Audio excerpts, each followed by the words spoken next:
বিসমিল্লাহির রহমানির রহিম। আনন্দপুর যুব সমাজ কর্তৃক আয়োজিত ইঞ্জিনিয়ার বাসির খানের নির্বাচনী প্রচারণা আজকের সভার সম্মানিত সভাপতি এবং উপস্থিত নেতৃবৃন্দ, গ্রামবাসী এবং যুব সমাজের ভাইয়েরা, আসসালামু আলাইকুম। একটা কথা আছে, তোমরা সবাই পড়ছো, এখন যৌবন যার যুদ্ধ যাওয়ার শ্রেষ্ঠ সময় তার। এখন যুদ্ধ, বাস্তবিক যৌবন সে একটা যুদ্ধে নেমেছে। কি যুদ্ধ? অপশক্তির বিরুদ্ধে, উন্নয়নের স্বার্থে দেশকে মাদক মুক্ত করতে, অন্তত পরিচয় মাদক তো এদিকেরই বেশি, মাদক মুক্ত করতে পারে। বাসির খান যদি নির্বাচিত হয়, মাদক মুক্ত হবে ইনশাল্লাহ, উন্নয়ন হবে, সরকারি যত সাহায্য সহযোগিতা আছে তার মাধ্যমে ইনশাল্লাহ পূরণ করতে পারবে। কারণ বাসির খান শুধু আমার ভাই না, সে একজন ছাত্র সমাজের আইকন। এই উপজেলা প্রতিটি আনাচে কানাচেই বাসির খানের কর্মের এবং তার চলাফেরা সবকিছুর একটা প্রশংসনীয় অবস্থান আছে।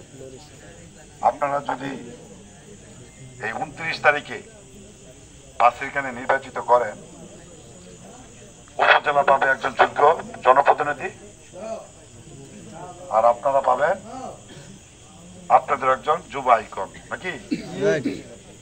বাসে নির্বাচিত হলে আপনারা কেউ বাসের সার করে আপনাদের যাইতে হবে না, অ্যাপয়েন্টমেন্ট লাগবে না। আপনারা যখন যার খুশি যে কোনো মুহূর্তে আপনারা তার দরজা চলে যেতে পারবেন। বাসের এখানে 17 থেকে 23 ভাই আছে, যে কোনো ভাই বুড়িচং বাজারে অবস্থান করতে, কাউকে না কাউকে পাবেন। এত দূর থেকে বুড়িচং বাজার গিয়ে আপনারা একটা চা খাইতে পারবেন, একটু বসতে পারবেন। বাসে কেন আপনাদেরকে ভালো করে জিজ্ঞাসা করবে, কেমন আছেন এটা তো বলবে, সম্মান করবে। বাসে কেন তো আপনাদের টাকা পয়সা দিতে পারবে না, আপনাদের সম্মান করবে, শ্রদ্ধা করবে, ছোট ভাইদেরকে স্নেহ করবে, এটা করবে। তো আমাদের তো মানুষের চাপ না। একটা জনপ্রতিনিধি হয়ে গেলে দেখা যায় অহংকারের দেমাগে তাদের মাটিতে পা পড়ে না, আছে না? একজন তো 5 বছর আসছিল, কি করছে?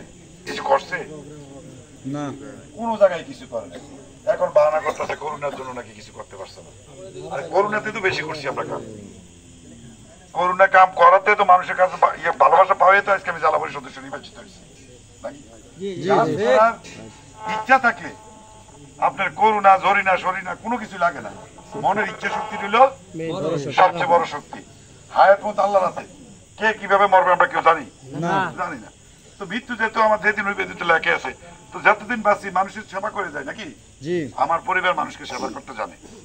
আমরা অহংকার করে চলি না, আমাদের ভিতর কোনো দেয়ামাগ নাই, আমরা সন্ত্রাসী না। আপনারা আমাদেরকে ভোটটা দেন, দিয়ে দেখেন আমরা আপনাদের সেবা করতে পারি কিনা। আমি মুর্শিদ খান আজকে 1 বছর নির্বাচিত হয়েছি। আমার নিজের মুখে বলা দরকার নেই, আপনারা মানুষের কাছ থেকে জানবেন, আপনাদের জনপ্রতিনিধি জানবেন আমি কি পরিমাণ মানুষের জন্য কাজ করছি। আমার আশা, আমার ছোট ভাই আমার থেকে আরো স্পিড বেশি, রাতে 2টা-3টা বললো সে ছুটে চলে যেতে পারে, হয়তো আমি পারি না, বয়স হয়েছে। তো আমার থেকে তো সে দ্বিগুণ উদ্যমে কাজ করতে পারবে না? তো 2 ভাই যদি 1 ভাই তো নিবে, আরেক ভাই যদি নিবে, উন্নয়নটা আপনাদের ডবল হবো নি, দেখাশোনাটা আমরা ডবল হবো নি। আপনাদের ইউনিয়নের সন্তান, নাকি?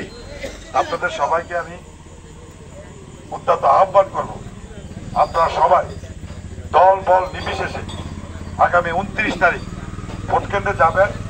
আমাদের মা বোন চাচি জেঠি যাদেরকে আছে সবাইকে নিয়ে যাবেন। ভোটে মানুষ যাইতে চায় না, আর যুব সমাজের দায়িত্ব হলো এই কাজটা করা। করতে পারবো না? হাত উঠাই বলো, করতে পারবে কিনা? তোমার অন্য কোন কেন্দ্রে চিন্তা করার দরকার নেই, তোমার কেন্দ্র চিন্তা করবে তোমার নিজেরটা। আমার ভোটারটি, আমার মা ভাই বাবা যারা আছে অসুস্থ সবাইকে ভোট কেন্দ্রে নিয়ে যাবা।